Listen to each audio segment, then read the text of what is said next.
Mi estimado, bienvenido de nuevo al curso de exégesis y hermenéutica parte 2. Hoy entramos a la lección número 6.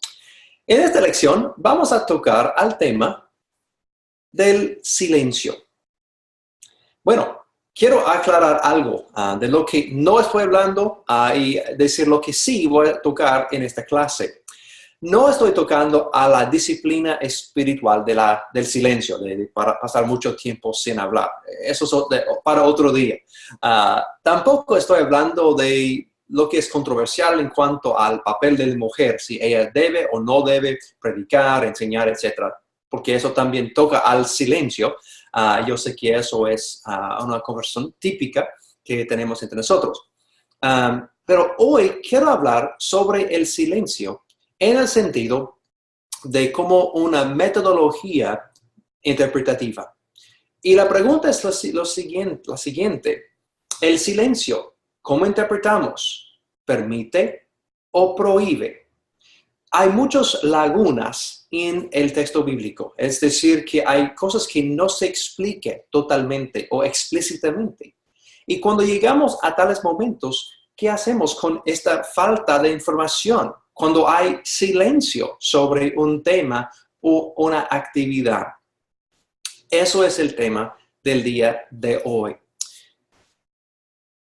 Dentro de nuestro movimiento de la restauración, hay un lema común que se cita frecuentemente. Originalmente fue dicho por Thomas Campbell. Es lo que está en la caja. Hablamos donde la Biblia habla y callamos donde la Biblia calla. Es una buena idea. Cuando hay algo claro en el texto bíblico, debemos decir mucho sobre ese tema. Debemos hablar cuando el texto bíblico habla. Y al otro lado, cuando no hay información, debemos callarnos.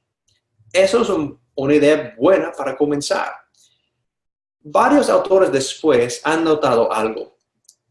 Jimmy Jividen, en un artículo, dice lo siguiente: no hay quizá mayor causa para las divisiones en el movimiento de la restauración en América que el entendimiento del silencio de las escrituras por cada segmento. Vamos a ver que este tema de cómo tratamos el silencio realmente es la causa de bastante división entre grupos eclesiásticos. Otra cita de un predicador, Rick Ashley, dice que aunque es el lema, realmente debe de ser, hablamos donde la Biblia habla, pero decimos mucho más donde la Biblia se calla.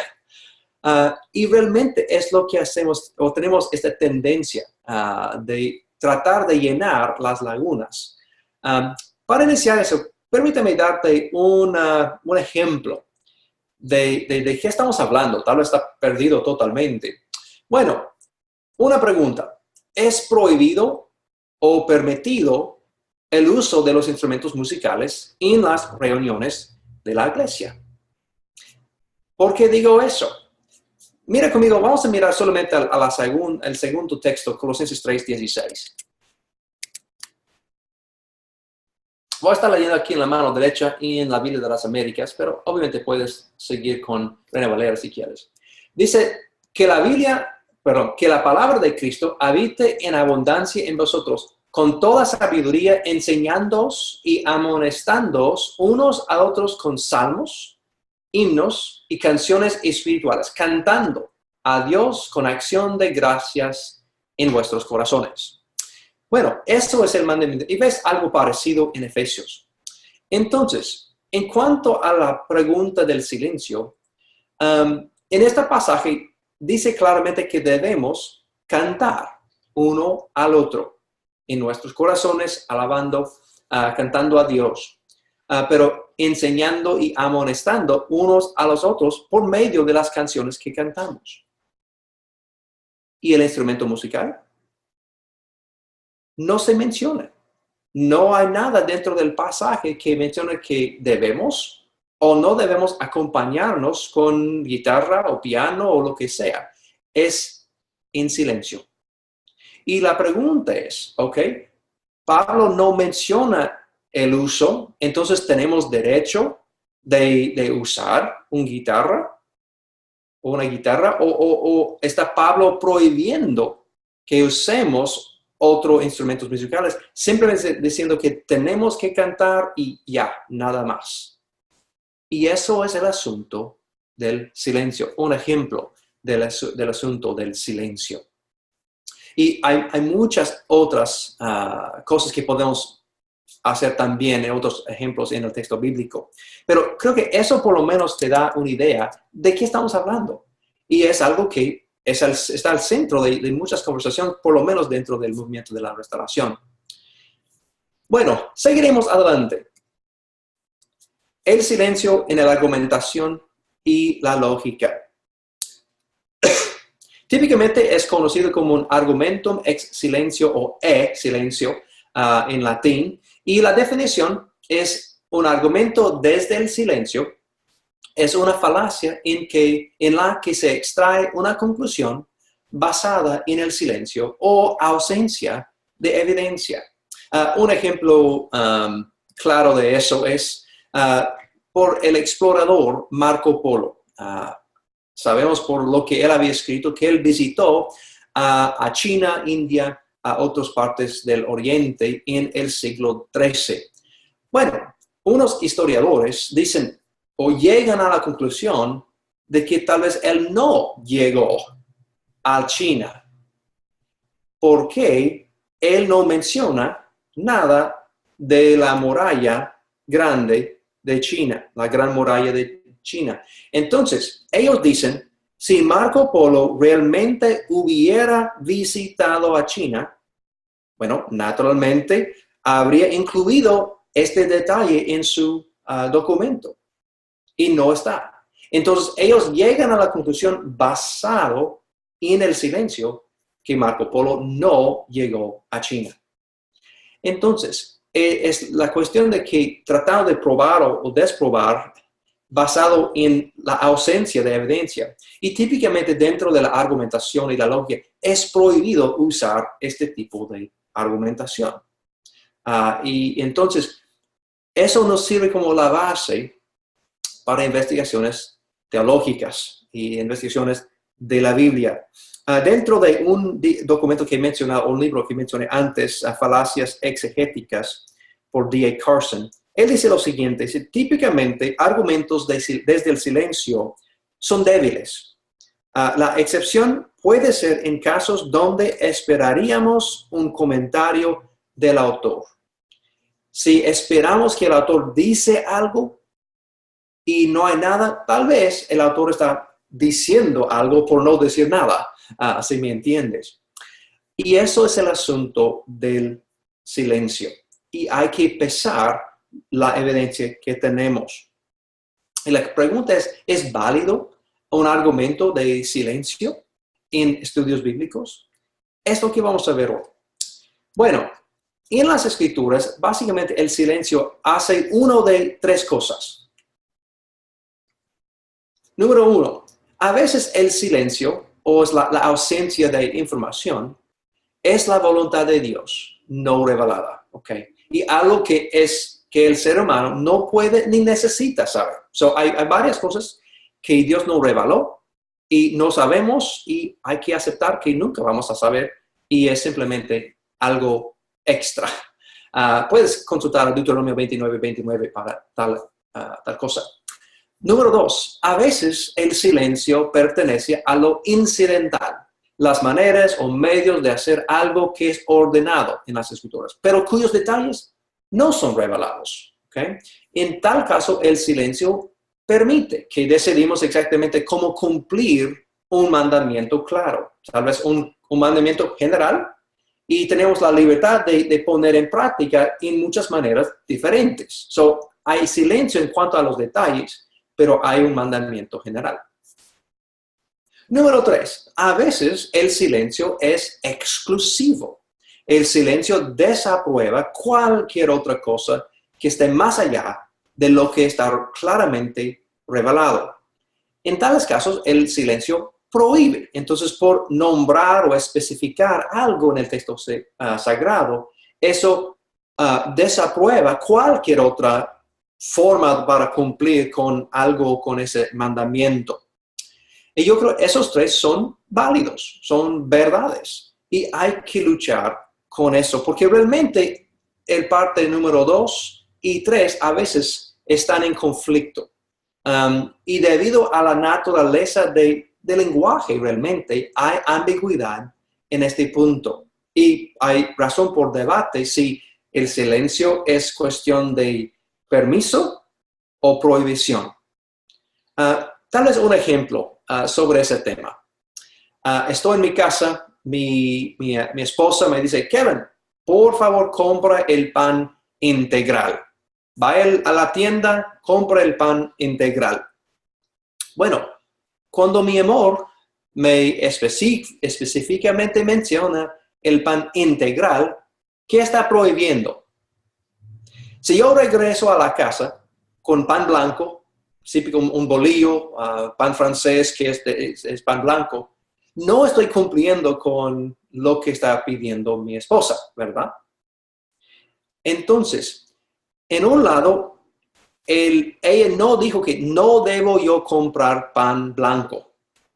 Nunca me dijo eso. Simplemente especificó qué tipo de pan quisiera.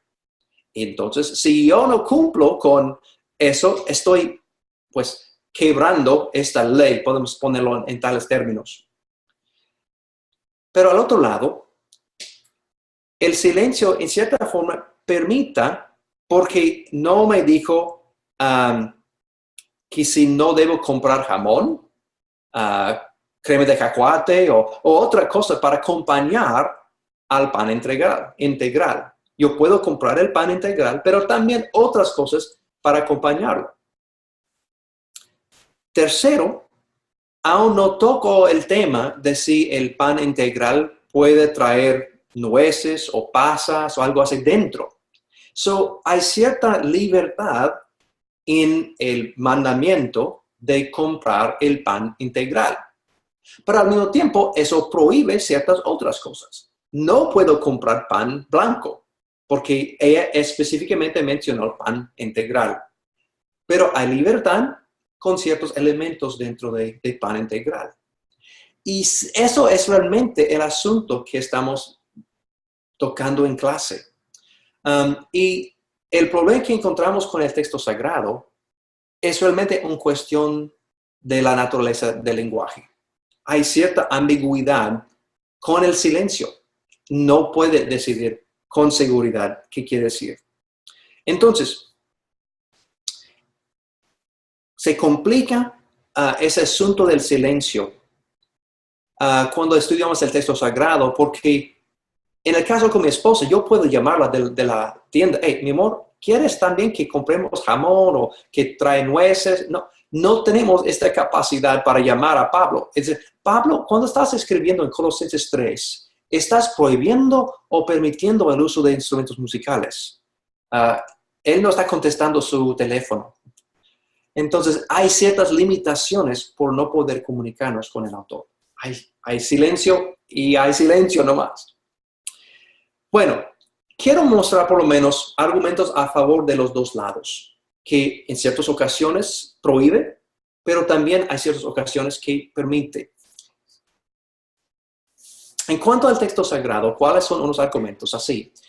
Uno, el texto va a ser tradicional de decir por qué el silencio prohíbe, es Hebreos capítulo 7, versículos 12 al 14. Y vamos a ver eso rápidamente.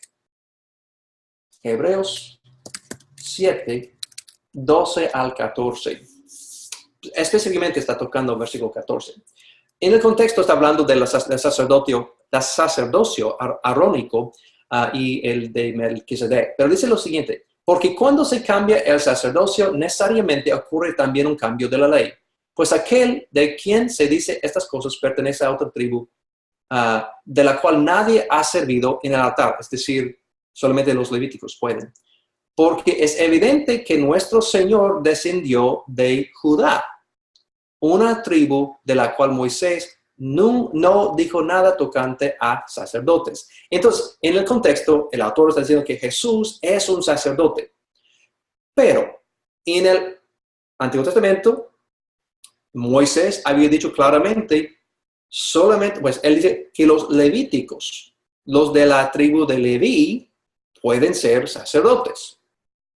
Y no tiene que ser que, no tiene que decir los de Judá o las otras tribus no pueden ser. Simplemente por nombrar Leví, eso prohíbe que los demás pueden servir como sacerdotes. Entonces, en ese sentido, está prohibiendo las otras tribus. No tiene que especificar lo que no puede. Y lo mismo aplica cuando estamos mirando a muchos asuntos del Antiguo Testamento. Los judíos, los israelitas, no tienen que decidir cuál sacrificio, cuáles animales, porque es explicado directamente en la ley qué tipo de fuego, lugar donde van a cumplir con los sacrificios, etcétera. Porque Dios había dicho, hey, hazlo de esa manera en este lugar. Y por decir claramente, eso prohíbe cualquier otra forma de aplicación. Entonces, hay evidencias basadas en el texto sagrado que el silencio prohíbe de ciertas actividades. Al otro lado, también hay evidencias que permiten. Primeramente, tenemos que decir si prohíbe siempre. No podríamos usar edificios, computadoras, tener escuelas dominicales, ministerios de alcohólicos anónimos y docenas de otras cosas. Eso realmente cambiaría todo lo que hacemos actualmente. Aún esta clase no sería posible porque no se menciona el videoconferencia, las videoconferencias en la Biblia. Entonces serían prohibidas. Hay que reconocer, hay cierta falta de lógica para decir que todo es prohibido por el silencio. Pero quiero darte 3 ejemplos de la Biblia que muestra esta realidad, que puede aprobar que a veces el silencio permite. Y podemos sacar eso directamente del texto de la Biblia. El primer ejemplo es la sinagoga. Busca en tu Antiguo Testamento por un momento. Busca dónde está la ley para establecer una sinagoga. En Deuteronomio, en los libros de Moisés, los profetas. Puedes estar buscando todo el día y nunca vas a ver que hay una ley, una regla para establecer una sinagoga. Eso fue algo que fue desarrollado sobre el periodo intertestamentario entre Malaquías y Mateo. Pero lo interesante es de que Jesús usaba todo el tiempo la sinagoga. Él no vio nada malo en la sinagoga. Aunque no fue mencionada como un lugar para estudiar, para alabar a Dios, sin embargo, Él lo usaba todo el tiempo, poniendo de cierta forma su sello de aprobación. Y es interesante que aunque no es mencionada directamente, explícitamente en el Antiguo Testamento, aparentemente el Hijo de Dios dijo que está algo bueno. Y en este caso, obviamente, el silencio permite. De la misma manera, ciertas fiestas judías adicionales. Entonces, si buscas en el libro de Levíticos, vas a ver que hay ciertas fiestas judías que hay que cumplir, la Pascua, a Pentecostés, que son nombrados directamente en el texto sagrado. Pero es interesante que hay otras fiestas que llegaron después, las cuales por lo menos Jesús celebró, o por lo menos visitó a Jerusalén durante el periodo. Mira conmigo en Juan capítulo 10, versículos 22 y 23. En este caso vamos a ver que se habla de la fiesta de la dedicación.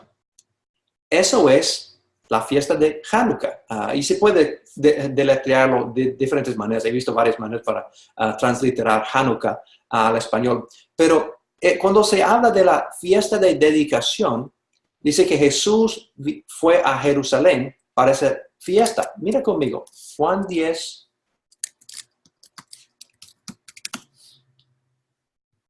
veintidós.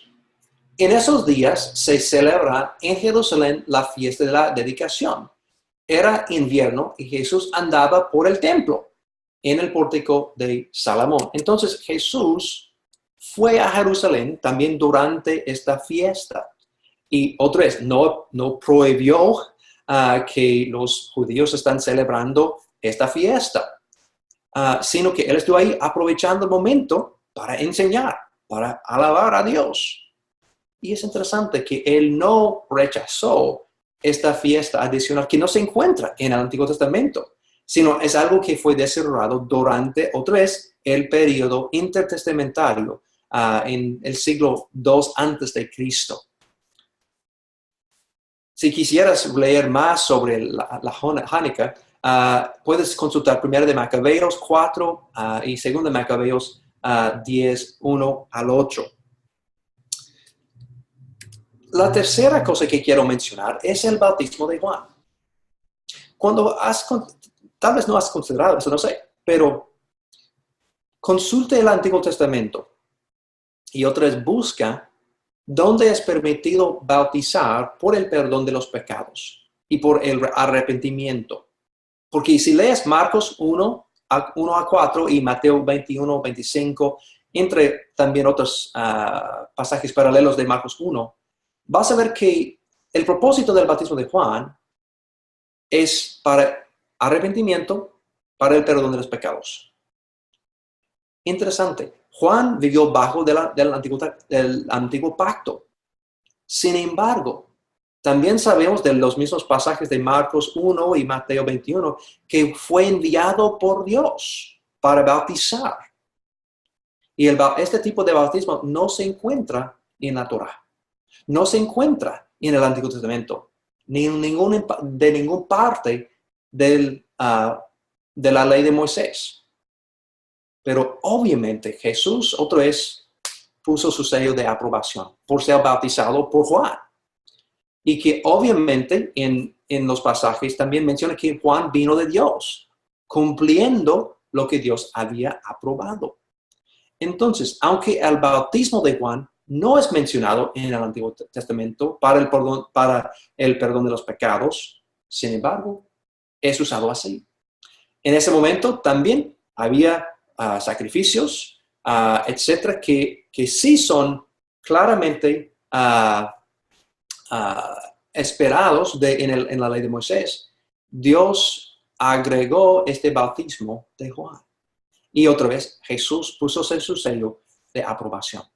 Entonces, concluyendo, tal como que hay versículos que muestran que a veces el silencio prohíbe por no mencionar otras cosas, también hay evidencia sólida que el silencio permite, tal como hemos visto con la sinagoga, el bautismo de Juan y las fiestas judías.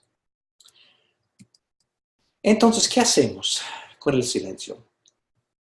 Tal vez nos pueda apoyar una perspectiva histórica. Entonces, vamos a ver una perspectiva histórica rápidamente. En el segundo siglo, consideremos Tertuliano. Él dijo lo siguiente: si alguien dice que es permitido poner la corona militar porque las escrituras no lo prohíben, yo lo invierto y digo que no es permitido poner la corona porque las escrituras no lo mandan. Eso es el asunto, bien dicho, ¿no? Él también estaba luchando. ¿Qué hacer con el silencio? ¿Puede uno poner la corona militar o no? Si es mencionado o no. Lo interesante es que Tertuliano no fue constante en la forma de interpretar el silencio tampoco. A veces él usó el silencio para permitir o, en este caso, prohibir. Él no fue constante en eso. En el segundo siglo estaban luchando con él mismo. Pasando unos años, llegamos a la Reformación. Martín Lutero, el reformista, él cambió su opinión sobre el uso del silencio sobre su vida. Al principio, él rechazaba cualquier cosa que no está explícitamente escrita en el texto bíblico. Y hay que recordar que en el siglo 1517 y adelante, el siglo XVI, los reformistas están tratando de corregir extravagaciones de la Iglesia Católica de ese periodo. Por ejemplo, el vestimento, el incienso, oraciones para los muertos, indulgencias y una lista grande. Y ellos dijeron, wow, hemos hecho demasiado que no está mencionado directamente en el texto sagrado. Entonces, ellos están tratando de regresar a lo que dijo el texto bíblico. Y en tales casos, llegaron a la conclusión de decir, hey, si no está mencionado directamente en el texto, sería prohibido tal y tal práctica. Al fin de su vida, de acuerdo con un historiador Newman, en su manual de la historia de la iglesia, dice lo siguiente, que nada debe ser establecida sin autoridad de las escrituras, es de Lutero. Pero en el caso que sí es establecida, debe ser considerada algo no necesario. Entonces, Lutero llegó a la conclusión que, bueno, no debe de ser establecida si no hay prueba del texto sagrado. Pero en caso de que sí, no debe de ser algo necesario, obligatorio o central a la doctrina necesaria, podemos decir, o central. Aún él luchaba con eso también. Otros reformistas, Zwinglio y Calvino, en la Suiza, también luchaban con ese tema. Y quiero proponer que, si te interesa ese estudio, que investigue más a profundidad lo que se llama el principio regulador de la adoración. Unos lo llaman el principio regulativo de la adoración. Puedes buscar los dos en Google para ver más sobre ese tema. Y esencialmente, esa regla desarrollada por Zwinglio, Calvino y otros, dice que si no es explícitamente dicho en el texto sagrado, no se puede hacer algo con la adoración. No podemos agregar nada al tiempo de adoración que no es explícitamente mandado en la Biblia. Bueno, aún dentro de los dos reformistas, Zwinglio y Calvino, había una división en cómo aplicarlo, en forma más generalizada, como Calvino, o muy específico con Zwinglio. Y aún hoy en día hay una división entre la iglesia conservadora presbiteriana, basado en puede o no puede hacer ciertas cosas basado en el silencio. Y otros, no hay tiempo para investigar profundamente, pero debe investigar más a profundidad sobre ese tema. Hay mucho más allá que puedes considerar. En el movimiento de la restauración, a las iglesias de Cristo, por ejemplo, ha sido un punto grande de controversia. Otro es, el contexto en que Campbell dijo, hablamos donde la Biblia habla y callamos donde la Biblia calla, es algo parecido a lo que quería hacer Lutero. Él estaba tratando de restringir un poquito de cosas que están haciendo sin conexión al texto bíblico. Entonces, él estaba tratando de simplificar a la situación. Había muchos grupos que añadieron muchas cosas extrañas a la doctrina básica de la Biblia y estaban requiriendo que el pueblo de Dios cumpliera con muchas cosas que no son bíblicas.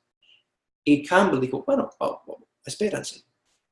Debemos hablar donde la Biblia habla y callarnos donde no habla el texto bíblico. Bueno, lamentablemente, eso no siempre ha sido positivo. Unos que quiero mencionar otra vez para que puedas investigar más profundamente, Moses Lard y J.W. McGarvey fueron influencias muy grandes en el desarrollo del uso de este lema y cómo aplicarlo. Y eso aún en el siglo XX, otros autores como J.D. Thomas y otros desarrollaron ese lema para restringir bastante el uso de ciertos pasajes de la Biblia. Pero había unas divisiones muy grandes entre las tres ramas del movimiento que mencioné en el curso anterior.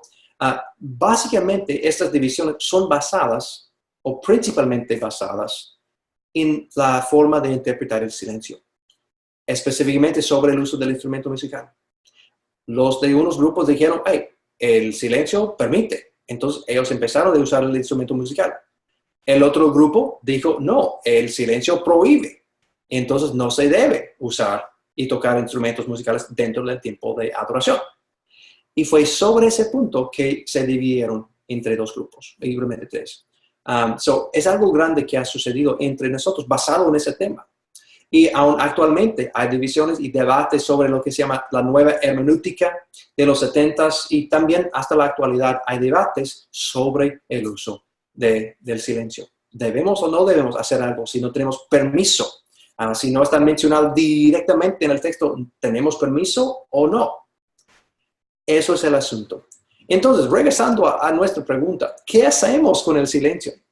Bueno, hemos visto por la historia que ellos también luchaban con este asunto. Al final de cuentas, hay que aceptar que en realidad el silencio a veces prohíbe, a veces permite. Entonces, ¿qué hacemos? ¿Cuál sería la forma que tratamos este asunto? Primeramente, hermanos, necesitamos aceptar que el silencio no prohíbe siempre o no permite siempre. Para evitar extremos, de decir, si no está en la Biblia, tenemos permiso siempre. O tampoco decir, si no está mencionado directamente en el texto bíblico, es prohibido siempre, siempre, siempre. Esos extremos simplemente no funcionan. Y no funcionamos así con la forma de comunicarnos en términos regulares. Hay que reconocer esta realidad y empezar así. Basado en la naturaleza de la conversación y la comunicación. No tratamos conversación así tampoco. Otra vez, normalmente argumentos desde el silencio no son fuertes, son débiles en cuanto a argumentación. Hay que reconocer que eso puede ser problemático. Una cita rápidamente de Childers dice, para contestar, ¿prohíbe o permite el silencio dentro de las escrituras? Contestamos que es la pregunta equivocada, porque esto asume que la Biblia funciona principalmente como un libro de reglas. Y yo creo que está tocando el tema, que hay más cosas para tomar en cuenta en este asunto. Y yo quiero sugerir eso, si lees inglés, hay un artículo en el sitio web, The Regulative Principle of Interpretation, When Silence is Prohibited, por Drew Ellis. Dice, para ser racional, justo y honesto, el silencio ni puede prohibir ni permitir dentro de sí mismo solamente. Hay que tomar en cuenta otros factores muy importantes. Y eso es donde entra lo que hemos tocado en clases anteriores. Hay que considerar las barandas. Eso es el momento exacto en que hay que regresar a lo que hemos estudiado. Entonces, quiero aplicar las barandas a ese asunto del silencio. Primeramente, la comunicación y la exégesis esmerada. Voy a unir las dos primeras. ¿Hay algo dentro del contexto mismo que indica que el silencio prohíbe o permite en este pasaje? Cuando estamos haciendo estudios del texto, debemos tener unas preguntas de autoevaluación, esencialmente. Y a veces podemos leer un pasaje y decir, me parece claramente que no está tratando de prohibir tal cosa. O en este sí, él está tratando de decir que solamente quiere X. Otra vez, eso es determinado por leer cuidadosamente el contexto. Y frecuentemente eso nos ayuda bastante. También hay detalles muy específicos indicando prohibición o que está tratando de reservar algo específico. En el caso del arca de Noé, en el texto de Génesis capítulo 6 menciona el tipo de madera, gofer. Entonces, por mencionar gofer, la madera gofer, está prohibiendo el uso de otros tipos de madera.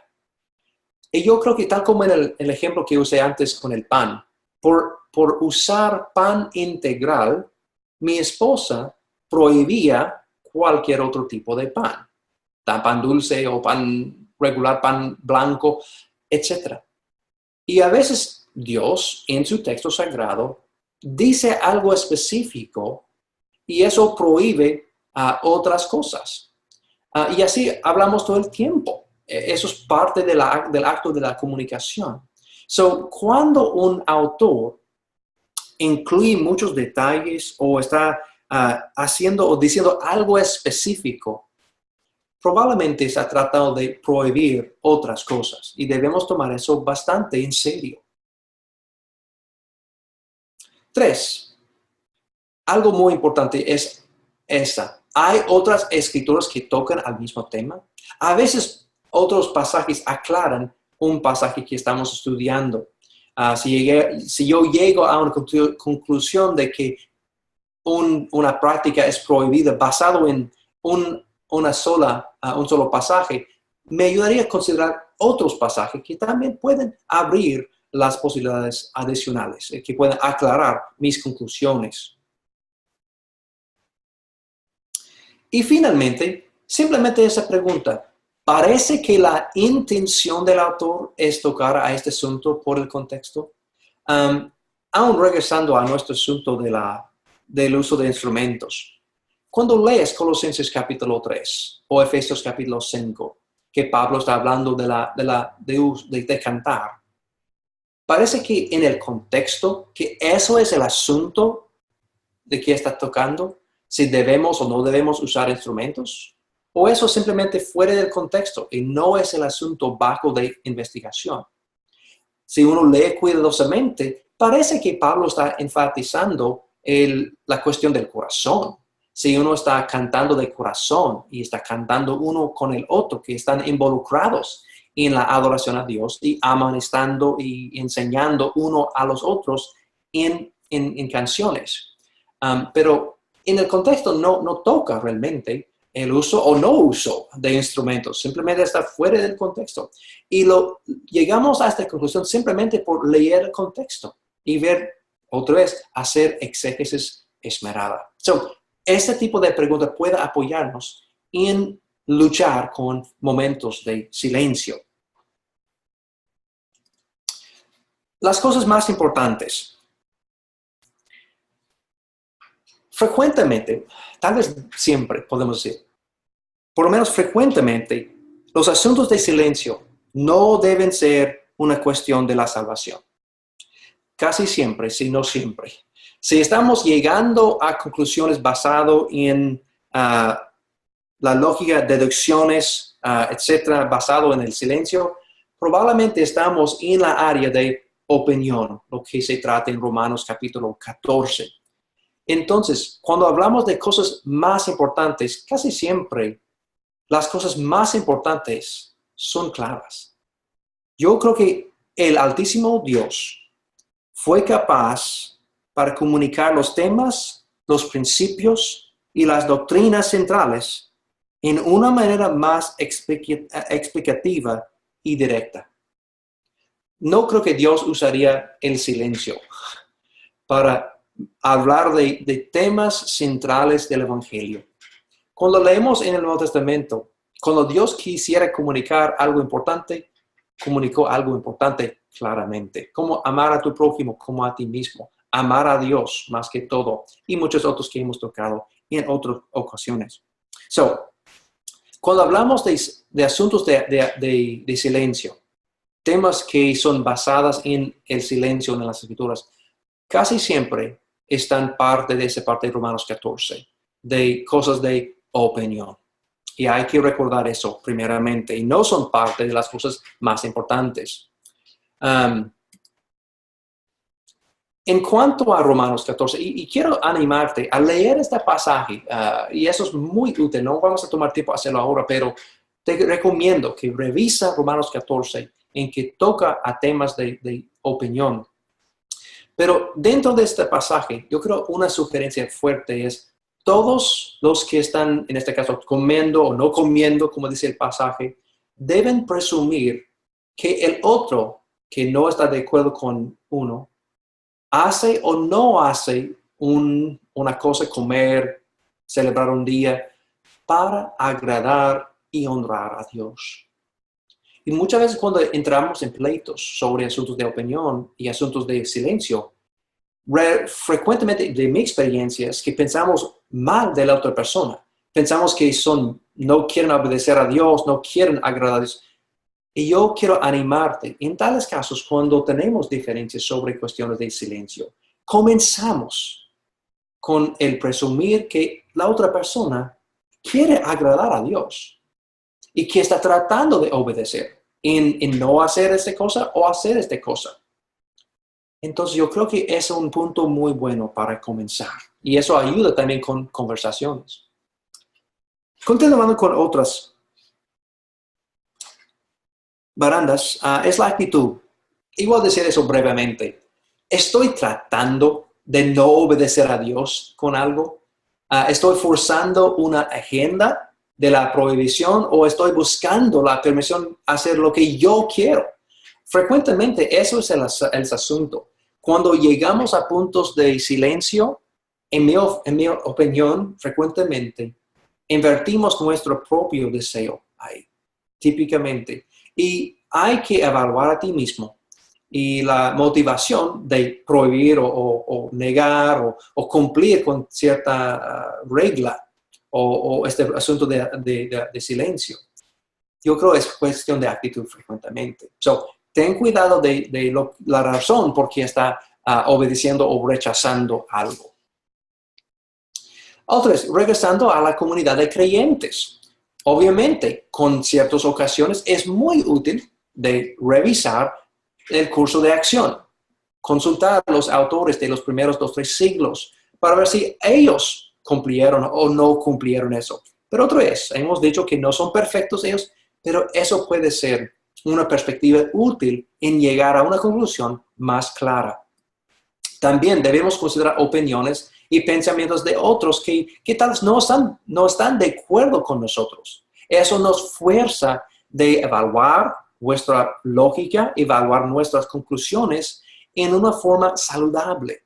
Si yo leo solamente documentos, artículos, libros que concuerden con mi propia postura, eso no me fuerza de luchar con lo que es el asunto frecuentemente. Yo veo eso frecuentemente con los que estudian y los que están predicando. Mi sugerencia es que consideramos a otras perspectivas para evaluar nuestras propias posturas. Okay? Hay que considerar las otras. Y quiero terminar ese punto con algo relacionado. No es tanto de metodología, de exégesis, pero algo en la aplicación, hermanos. Es un signo de madurez si no aprovechamos todo lo que es lícito. Podemos hacer mucho, pero no tenemos que hacerlo. Un profesor mío que se llama Richard Rogers siempre decía lo siguiente: el derecho más grande que tengo es no aprovechar de todos mis derechos. Yo creo eso es sabio. Hermanos, tal vez tenemos derecho de hacer muchas cosas bíblicamente, que no hay prohibición de hacer muchas cosas. Pero si yo sé que esa acción, esa doctrina o práctica va a causar que mi hermano caiga de la fe, yo no debo hacerlo. Eso es lo que dice Romanos 14. Si yo amo más a mi hermano, no voy a ser un obstáculo al punto de que esa persona salga del camino, que rechace a Cristo y cese de seguir a Jesús. Si estoy causando este tipo de daño, yo estoy pecando. Y debemos tomar eso muy en serio en cuestiones así de opinión. Eso es el asunto de Romanos 14. Entonces, primeramente, hay que pensar también en los otros de la comunidad de creyentes. Hay que considerar si mi libertad va a dañar la fe de mi hermano. Otro lado de eso también quiero mencionar, yo creo que sería justo de mencionar los dos lados. He visto otras ocasiones en que la persona que dice que no tenemos derecho a hacer tal y tal cosa, no quiere crecer. Y yo creo que parte de ser un buen hermano en Cristo es confrontar a tal hermano para pedirle que crezca también. Y eso a veces no es lo más cómodo para la persona que está diciendo que no se debe. Hay que empujarlos un poquito para crecer y forzarlos a considerar lo que está en Romanos 14 más que todo. Bueno, entonces hay que considerar que no tengo que aprovechar de mis derechos y amar más a tu prójimo que a ti mismo. En cuanto a Cristo, ¿qué hizo Él? ¿Qué dijo Él en referencia a eso? Obviamente queremos consultar lo que Él dijo. Si Él decía algo, si no, bueno. En cuanto al silencio, hemos visto 3 ocasiones en que su acción demuestra que con ciertas cosas el silencio permite. La sinagoga, el bautismo de Juan, fiestas judías, etc. So, considerando el ejemplo de Cristo, tenemos que llegar a la conclusión de que, sobre todo, parece que el silencio permite. Pero, obviamente, hay ciertas cosas que no. Y yo quiero terminar esta lección, esta clase, con una conversación entre Jesús y los fariseos, porque yo creo que eso puede iluminar unos aspectos de cómo tratar asuntos del silencio. Yo creo que lo que sucedió en Marcos 7 sería muy útil para nosotros. Y quiero pedirte que tomen un momento para leer esos 13 versículos. ¿Okay? So, lee Marcos 7, 1 al 13. Y cuando estás listo, continuaremos con el video.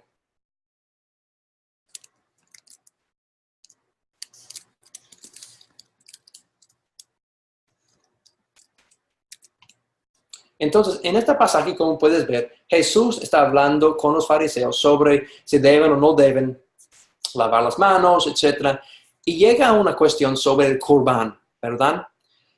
Con eso en mente, voy a mostrar otra vez a mi presentación de PowerPoint y mencionar en detalle unos puntos cruciales. Número 1, en versículo 8 dice que porque dejando el mandamiento de Dios, os aferráis a la tradición de los hombres. Okay, en el contexto, el mandamiento es de cuidar a los padres, de honrar a sus padres. Pero la tradición es el Corbán. Y aquí dice que están dejando uno para aferrarse al otro. Más adelante dice, bien invalidáis el mandamiento para guardar vuestra tradición. Entonces, paralelo con el versículo 8, dejar, invalidar el mandamiento, al otro lado están aferrándose y también guardando la tradición. Y eso es un problema.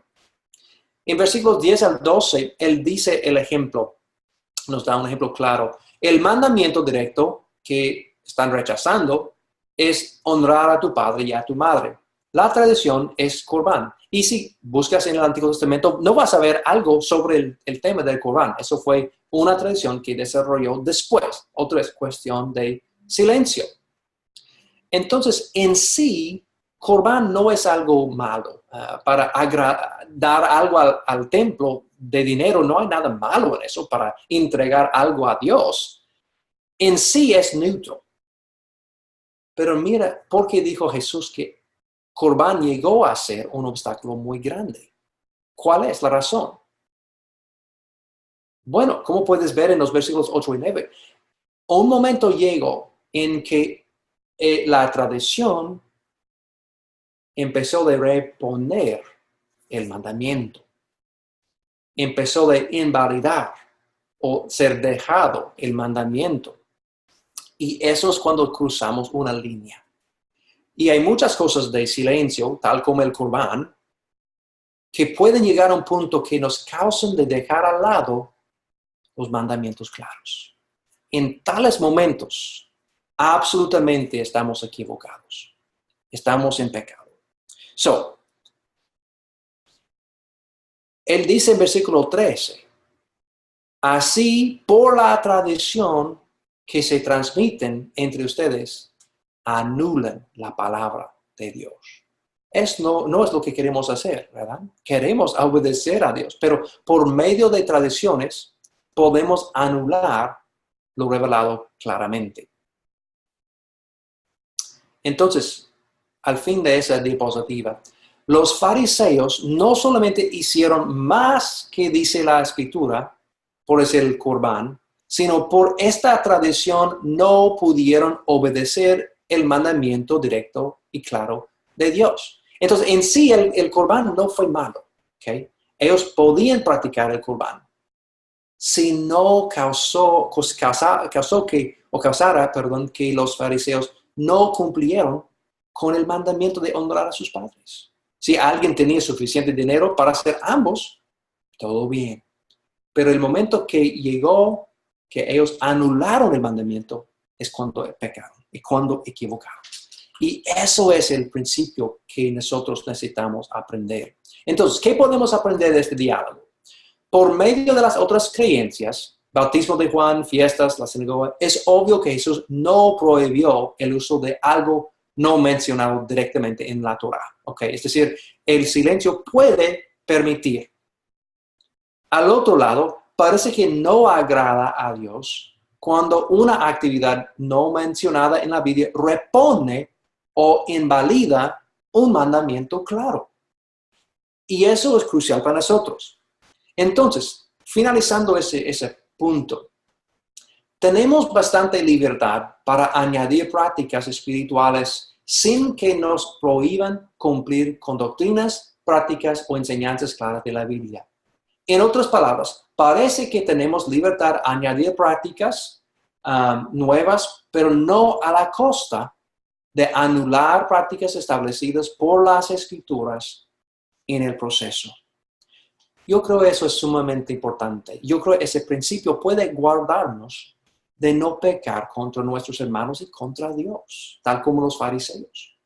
Cuando nosotros llegamos al punto que nuestra tradición invalida un mandamiento, hemos pecado, hemos salido del camino. Entonces hay que reconocer que hay muchas prácticas del silencio que están neutros, que no está bien ni mal, simplemente neutro. Pero el momento que tal práctica nos permite cumplir con un mandamiento es cuando cruzamos la línea. Quiero darte un par de ejemplos rápidamente. Un edificio para la congregación, por ejemplo, comités de misiones en la iglesia y docenas de otras cosas, dramas durante el tiempo de alabanza para mostrar o instruir. Bueno, cuando tenemos un edificio, no es mencionado en el texto bíblico que podemos o debemos usar edificios para la iglesia. Ellos se reunieron en casas. ¿Es pecado usar edificio? No creo. Yo creo que es tal como el Corbán, decir, es neutro. Pero podría llegar a un punto en que el edificio sea un obstáculo para algo. Es posible. Si hay algo en el edificio que no permite que la iglesia funcione como la iglesia debe, tal vez debes vender el edificio. En cuanto a los comités de misiones, tal vez, aunque se usa mucho aquí en los Estados Unidos, comités de misiones para arreglar las misiones que están apoyando una congregación, pero si los del comité no permiten que por ejemplo, los líderes bíblicos están guiando la iglesia, tal vez eso puede llegar a un punto que no es saludable y es llegando a un punto parecido al Corbán y no obedecer a Dios. También podemos hallar muchos otros ejemplos de eso, pero quiero regresar a este tema que hemos usado varias veces en esta clase porque es un ejemplo claro. El uso de instrumentos musicales. Bueno, otra vez, yo creo que llegando a la conclusión basado en Efesios y Colosenses, no hay nada a favor ni en contra del uso de instrumentos. No creo que es un asunto de salvación. Entonces, y el texto del Nuevo Testamento no es claro si podemos o no podemos. Yo creo que tenemos cierta libertad de usar los instrumentos. Pero quiero también que tengamos en cuenta otros asuntos. En un lado, a favor de no usarlos, es que hay mucha historia. No usaban instrumentos, no tenemos ninguna evidencia de usar instrumentos por casi 700 años. Wow. Y entonces, si consultamos los padres de la iglesia, no usaban instrumentos de lo que vemos. Pero en cuanto a ese asunto de ese principio de cuando invalida una tradición. Yo creo que el uso de instrumentos es simplemente una tradición, tal como Corán. Yo creo que eso podría llegar a un punto que es pecado. Porque si yo estoy reuniéndome con la congregación, me meto en la congregación, ya comienza la banda cantando en todo, y yo ceso de invertirme en las canciones. Si yo se siento, oh, aquí ve esta canción, me cierro los ojos y sí está ahí escuchando nomás. Y si me quedo sin cantar, eso directamente está en contra del mandamiento directo de Dios. El mandamiento es cantar uno al otro. El momento que yo ceso de cantar, estoy quebrando el mandamiento directo por escuchar a la música. Entonces, en este momento estoy cruzando la línea, tal como los fariseos habían cruzado la línea con el Corán. Entonces, en sí los instrumentos musicales no son negativo o positivo.